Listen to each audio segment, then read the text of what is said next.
Pemirsa, usai listing di Bursa Efek Indonesia, emiten distributor alat kesehatan dan kecantikan, PT Multimedica International (TBK) menargetkan pertumbuhan penjualan maksimal 15% pada 2023. Dan hal ini seiring dengan rencana perluasan jenis produk berlisensi intelektual property atau IP yang didistribusikan.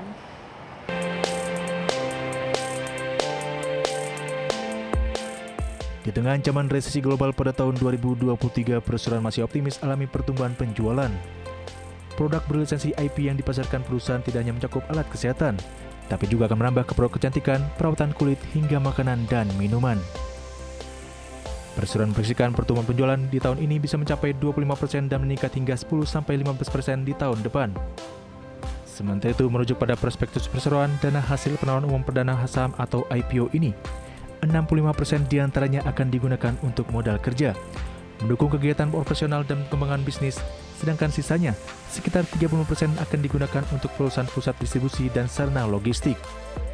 Bagaimana strategi perseroan pasca IPO di tahun ini? Simak pembahasannya dalam dialog IDX First Session Closing berikut ini.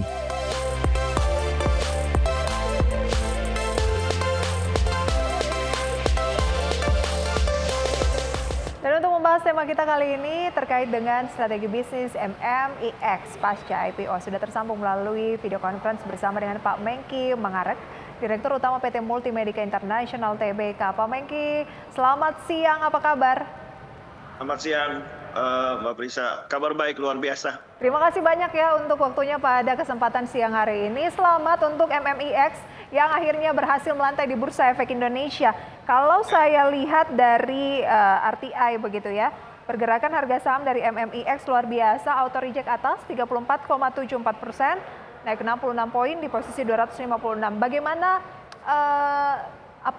lega atau justru makin deg-degan kalau ternyata, karena kalau udah masuk di pasar saham ini, saham bisa saja turun, bisa naik signifikan. Nah, gimana tanggapan dari Pak Mengki? Pertama-tama kita lega ya, Pak. Pertama senang sekali karena kita sudah bisa melantai di bursa. Ini juga tadi sudah bicara dengan Pak Gede Nyoman dari Direktur Bursa IDX. Rasanya juga kita harus tambah semangat, memacu diri untuk mewujudkan visi dan misi perusahaan. Tahun ini kita akan mulai memasuki dunia kosmetik dan juga tantangan geopolitik tahun depan ya. Kita harus menghadapi krisis global. Jadi kita harus memacu produksi produk kesehatan dan kecantikan di Indonesia untuk digabungkan dengan IP Korea. Dan kami perusahaan pertama yang leading di dalam industri ini. Oke. Nyangka nggak Pak Mengki bahwa dengan melepas di harga Rp190 per saham akan naik signifikan ke 256 dan bertahan sampai closing sesi 1 hari ini? Saya optimis karena seperti yang kita ketahui bahwa kita masih PER-nya masih di bawah 10 untuk periode tahun 2023. Dan juga kita lihat bahwa secara fundamental perusahaan kesehatan dan beauty itu sangat dibutuhkan oleh masyarakat Indonesia. Dan kami juga punya rencana untuk ekspansi dan akuisisi beberapa IP tahun depan dan akan lebih mengembangkan jalur distribusi. Jadi kami sangat yakin secara fundamental perusahaan ini akan tumbuh berkembang 5 tahun ke depan dan sangat cerah di industri IP khususnya di Indonesia. Oke, berarti nggak kaget juga ya sambutan market adalah kenaikan 34%. Ya, betul. Oke, kalau lebih mengenal terkait dengan MMIX, ini brandnya mungkin apa? Agar yang masih awam terkait dengan perusahaan ini bisa lebih tahu gitu, Pak Mengki. Sebenarnya brand kita sudah banyak di Alfamart, Indomart, dan 17 Modern Trade. Produk kita namanya itu house brand, private label Alfamart dan Indomart seluruh masker di Indonesia. Barang-barang kita sudah ada di lebih dari 40.000 toko dan lebih dari 75 DC center dan hampir semua provinsi, 34 provinsi kita cover. Tahun depan kita akan meluncurkan produk-produk bermerek Mio, dan ini mulai dari Mio kosmetik, skincare dengan IP dari Amerika dan Korea. Dan tahun depan juga kita meluncurkan BTS Coffee.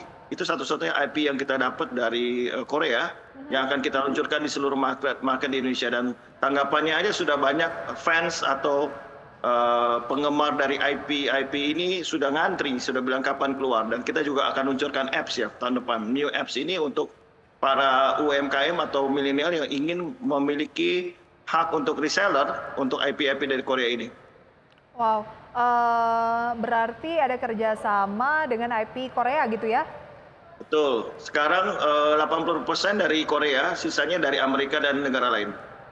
Oke, ada tidak tantangan yang berarti yang dialami sepanjang 2022 ini yang kemungkinan masih akan berlanjut di tahun 2023, Pak Menkki? Tantangannya kami adalah banyakkan adalah kita lihat dari kompetisi di market sendiri. Masker akan mengalami penurunan dan kami sudah antisipasi dari tahun lalu. Kami sudah beralih ke kosmetik dan skincare, personal care. Dan kita juga selain tantangan kita juga melihat peluang bahwa tahun depan itu banyak orang yang akan menggunakan produk-produk kecantikan untuk pribadi maupun untuk masyarakat ya. Jadi saya lihat tahun depan ini kita akan diwarnai dengan banyak sekali endemi dan banyak sekali orang-orang mulai keluar dan mereka sudah mulai lihat konser, K-pop dan sebagainya. Jadi kalau kita lihat kita sudah ke arah industri yang benar dan kita MMI akan masuk ke industri itu. Oke, jadi di tengah pandemi kan yang lebih laris adalah alat-alat kesehatan seperti masker gitu ya. Tetapi ketika itu sudah mengarah kepada endemi, MMIX melihat peluang lainnya yaitu khususnya di industri kosmetik. Dan kita tahu bahwa saat ini orang lebih banyak menggandrungi juga kiblatnya itu adalah K-pop gitu ya ataupun Korea dan sebagainya begitu. Anda juga melirik strategi ini bisa nih dimanfaatkan oleh MMIX untuk mendongkrak penjualan. Nah, bagaimana dengan daya saing ataupun persaingan dengan produk-produk kosmetik lain yang mungkin sudah lebih dahulu membanjiri market? Kita punya kerjasama eksklusif dengan dua pimpinan retail, Alfamart dan Indomart untuk house brand mereka.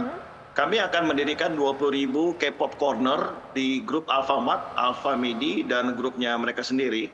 Jadi kita sudah pastikan bahwa 20.000 store itu akan menjual produk kita. Itu salah satu strategi distribusi kita. Yang kedua, kita akan mendirikan 2 flagship store. 2 flagship store itu official store. Jadi semua barang-barang eksklusif itu akan dipajang khusus di toko-toko official kami. Kami yakin 2 strategi itu ditambah dengan strategi digital, kita akan punya market share yang cukup besar di masyarakat Indonesia, khususnya di kalangan retail ya. Oke, jadi bekerja sama dengan Indomaret dan juga Alfamart membuat market share-nya itu akan mengalami peningkatan begitu ya, karena akan mudah ditemui gitu ya, mudah dijangkau. Betul.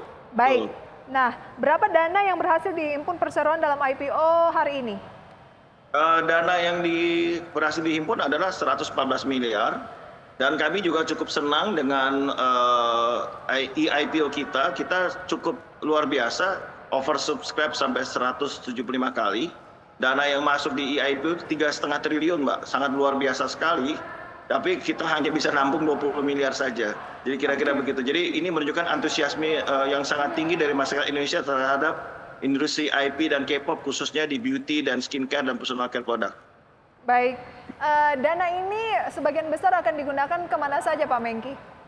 Kita akan mengakuisisi IP-IP yang baru, khususnya IP-IP yang menarik. Contohnya kalau kita menggunakan kosmetik dengan boy band dari Korea ataupun dari Jepang atau yang lain. Kita juga akan menambah SKU, kira-kira 100 SKU 5 tahun ke depan. Mulai dari tadi personal care, skincare, beauty care, dan FMCG dan F&B ya. Kita akan masuk ke ready to drink, ready to eat. Dan 35%-nya sisanya kita akan mulai membuka store. K-pop store ya, franchise store, licensee store kita di kota-kota besar.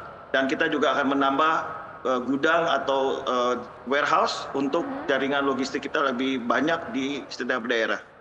Oke, berarti mayoritas dari dana hasil IPO ini untuk modal kerja ya? Ya, meningkatkan modal kerja betul. Dengan penambahan SKU, mengakuisisi IP, itu untuk menambah kekuatan modal kerja kita untuk membeli produk-produk, barang-barang, dan OEM, ODM, buatan produk-produk kesehatan dan kecantikan kita. Anda melihat seberapa besar sih perkembangan dari intellectual property atau IP saat ini? Sekarang kalau kita bilang IP itu sangat luas. Contohnya kalau Mbak Prisa kita lihat di setiap beauty product, dulu Jepang, Amerika, sekarang sudah geser ke Korea. IP itu sangat penting karena meningkatkan brand awareness. Kita pernah lihat salah satu boy band kerjasama dengan makanan cepat saji di Indonesia itu menciptakan satu hype yang luar biasa. Jadi kalau kita gabung dengan IP itu akan mempercepat percepatan pengenalan brand awareness dan juga market share. Jadi seketika pertumbuhan produk atau brand yang 10 tahun bisa ditempuh dengan 6 bulan atau 1 tahun dengan penambahan IP. Jadi hak ini juga sangat penting buat produsen atau buat pun industri Indonesia untuk menggunakan IP dari luar agar lebih dikenal di masyarakat maupun di luar negeri. Oke, dibandingkan dengan promosi biasa, metode IP ini dengan menggandeng K-pop, misalnya adalah artis dari Korea begitu ya, yang mungkin sudah lebih dulu dan lebih banyak dikenal masyarakat Indonesia, ini akan membuat produk baru dari IMX gitu ya, yang tadinya itu lebih banyak ke alat kesehatan menjadi kosmetik akan lebih mudah gitu ya. Ya, contohnya Mbak, kalau kita lihat, kita akan luncurkan BTS Coffee. Mbak pernah rasa kopi rasa Jungkook nggak? Nah itu kan nggak pernah. Kopi rasa dengan apa, ada Pak? nama, Kopi rasa dengan apa? ada rasanya Jungkook, Mbak, BTS, Mbak. Oh, oke. Iya, Dengan iya. adanya rasanya Jungkook itu orang bilang, apa sih rasanya kayak gitu ya? Nah itu langsung orang jadi hype, penasaran, pengen tahu. Benar, Kayak seperti experience yang apa gitu. dicari ya, experience-nya tuh. Iya, jadi beda gitu. Dia rasa, atau kita luncurin parfum rasa Jimin. Itu kan orang nggak pernah, wah kayak apa rasanya gitu. Nah itu yang kita lakukan Mbak. Tahun depan banyak sekali R&D kita yang kita masih rahasia, tapi akan kita launch tahun depan, satu persatu kita keluarkan. Oke, ternyata bukan cuma ARMY yang tahu BTS, tapi sampai personil-personilnya Pak Menkyi ini hafal ya. Oh, kita harus tahu Mbak, itu harus hafal. Karena kita memang dekat sekali hubungan MMI dengan para entertainment di Korea. Karena kita harus bekerja sama dengan erat, sehingga tidak gampang mendapatkan IP terus terang. Boleh aja perusahaan lain mungkin lebih besar atau lebih lama, tapi bisa mendapatkan hak eksklusif itu satu tantangan sendiri. Mereka harus di-treat dengan bagus, harus ikut panduan mereka, dan tidak mudah, terus terang tidak mudah. Nanti akan kita bahas lebih jauh nih, Pak Menkyi. Penasaran juga pasti banyak dari penonton ID Expert Session Closing ini yang juga senang K-pop, apalagi banyak pasti yang ARMY pengen tahu apa sih yang menjadi tantangan sebuah produk itu ketika ingin mengembangkan ataupun ingin menggunakan konsep intellectual property gitu ya, seperti yang Pak Menkyi sampaikan, dan kok bisa perusahaan Bapak nih bekerja sama dengan BTS. Tapi sebelumnya saya tampilkan informasi seputar Multimedica International. Kode sahamnya adalah MMIX, kemudian hari ini sudah berhasil melangsungkan IPO dengan underwriter PT Mirae Aset Sekuritas Indonesia. Dan harga IPO-nya tadinya adalah di 190, namun harganya saat ini sudah melesat signifikan di penutupan perdagangan sesi pertama pemirsa, di mana MMIX itu saat ini tercatat ditutup di posisi 256 dari IPO tadi pagi 190. Kemudian dana IPO adalah sekitar 114 miliar rupiah. Tadi juga sudah dibahas, digunakan untuk apa saja. Dan ini adalah data selengkapnya penggunaan dana penawaran umum perdana saham kami tampilkan kembali. Di antaranya adalah 65% digunakan untuk modal kerja perseroan, 35% untuk perluasan distribusi center dan juga sarana logistik. Oke, kemudian pemirsa kita juga akan menyaksikan kepemilikan saham dari PT Multimedica International. Di antaranya pemirsa adalah sebagai berikut yang bisa Anda saksikan di layar. Kepemilikannya pemirsa ya. Kemudian juga ada posisi aset, liabilitas, dan ekuitas PT Multimedica International. Aset mencapai 82,6 miliar rupiah. Kemudian liabilitas 32,46 miliar rupiah. Ekuitas 50,13 miliar rupiah. Ini adalah data sampai dengan 30 Mei ya. 2022. Oke, kita lanjutkan kembali perbincangan bersama dengan Pak Menkyi. Pak Menkyi, tadi saya tertahan terkait dengan penasaran juga ya, membahas mengenai strategi produk berlisensi intellectual property, dan kali ini perusahaan memilih untuk bekerja sama dengan artis Korea gitu ya, yaitu K-pop BTS ya. Nah itu Anda katakan tidak mudah. Nah seperti apa sih lika-likunya Pak Menkyi? Jadi sebelum mereka memilih kita, tentu mereka melihat traction kita, hasil sales kita selama ini seperti apa. Dan kita mendapatkan kepercayaan tidak mudah selama 2 tahun itu dari step by step, karena kita pertama kali mendapatkan order dari Warner Brothers untuk Bear masker ya untuk anak. Setelah berhasil, mulai dilirik oleh BT21 yaitu dari Korea. Mereka sudah melihat kita punya masker cukup berhasil. Mereka minta dibuatkan untuk masker mereka dan aromatherapy patch. Setelah itu kemudian muncul kakak dari IP mereka yaitu Tiny Ten. Kita dapat kepercayaan melalui DRM Bridge, salah satu partner kita di Korea, untuk mendapatkan 11 kategori untuk IP BTS Tiny Ten ini, dari wearable, t-shirt, tumbler, sampai underpad, pad, sampai juga minuman dan ready to drink. Hal itu terus terang sangat mudah karena mereka melihat kompetensi dan kapabilitas kita. Kita beruntung kita bekerjasama dengan dua pemimpin market di minimarket, khususnya Indomaret dan Alfamart, karena mereka melihat bahwa tidak ada perusahaan Indonesia yang bisa bertumbuh di zaman COVID atau pandemi selain di industri ini. Dan kalau kita seperti kita ketahui, Indomaret dan Alfamart walaupun pandemi maupun sedang krisis, setiap 8 jam buka cabang baru. Berarti itu hampir setiap tahun mereka tumbuh 1.000 sampai 1.200 outlet. Berarti produk MMI akan terlihat di 1.000 dan 1.200 outlet per tahun di setiap outlet baru. Bahkan kita mengalahkan online karena tidak mungkin orang belanja online tuh sampai Papua lewat e-commerce karena ongkos kirimnya sudah lebih mahal. Kita sampai ke Pulau Nias, Pulau Aceh, Ternate, Tidore, Palu, Poso, sampai Papua dan Abepura dan kota-kota lain kecilnya. Jadi mereka melihat bahwa jangkauan MMI sangat luas dan kita harus lihat bahwa Indonesia tumbuh dengan cukup berkah. Kita ada ledakan penduduk sampai 2035. Kalau kita suka bikin joke, 1 tahun Indonesia sama dengan 1 Singapura, pertumbuhannya luar biasa penduduk Indonesia. Dan mereka setelah mereka, para anak-anak milenial ini lahir, mereka butuh diapers, baby diaper, underpad, tissue, wet tissue. Dan kita ini kuat di FMCG. Dengan memakai IP, contohnya kalau kita underpad atau diapersnya dengan karakter-karakter IP dari Korea atau Jepang, itu sangat lucu dan cute. Jadi strategi kita tuh memang dari awal menyasar sektor dari consumer goods. Dan kita melihat ini akan tumbuh terus, pandemi pun after pandemi akan tetap berkembang dan itu cukup besar karena penduduk kita tumbuh sangat besar, kira-kira 15-20%. Sales kita akan tumbuh tahun depan. Oke, ini karena mengalihkan strategi dari alat kesehatan ke kosmetik dan juga consumer good, di mana dalam kondisi apapun ya consumer good tetap dibutuhkan oleh masyarakat, begitu ya. Dengan menggandeng dalam bentuk promosi itu adalah industri K-pop. Oke, lantas itu kan kalau berbicara mengenai market share gitu ya, tapi seiring market share Anda yakin bahwa penjualan juga akan mengalami peningkatan ya ke seluruh Indonesia? Ya, kalau market share kita di minimarket khususnya, saya hanya bahas di modern channel, kita sudah nomor 1, mengalahkan merek-merek masker lain, Sensi, Pokana, Thankful, kita udah nomor 1 di semua kategori, Mas. Jadi kita hanya banyak tidak mengeluarkan merek kita adalah OEM, house brand. Jadi merek kita yang kita tonjolkan adalah merek Alfamart atau Indomaret. Tapi kita punya market share nomor 1 di Indonesia. Sudah 6 bulan berturut-turut dari tahun lalu sudah 5 besar.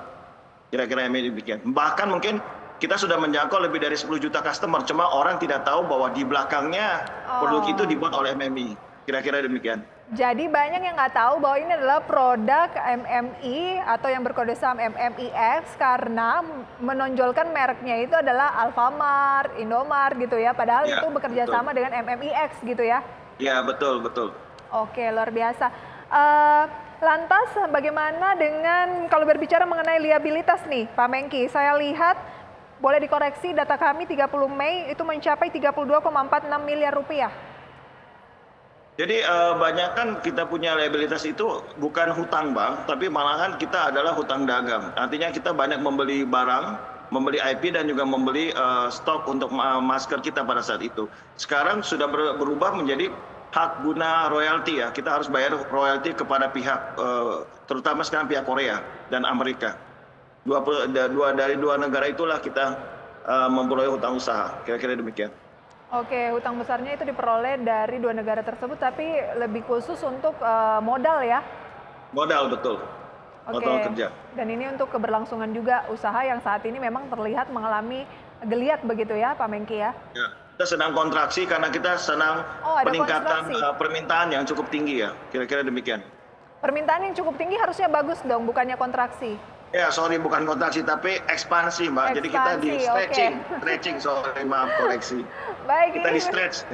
oke, saking semangatnya begitu ya. Lagi-lagi dikoreksi bukan kontraksi, tetapi ekspansi. Karena bahaya nih kalau udah IPO di bursa salah Iya, kata sorry, sedikit, salah. ini bisa Maaf. melenceng gitu ya. Oke, Ya, tadi ya, maaf.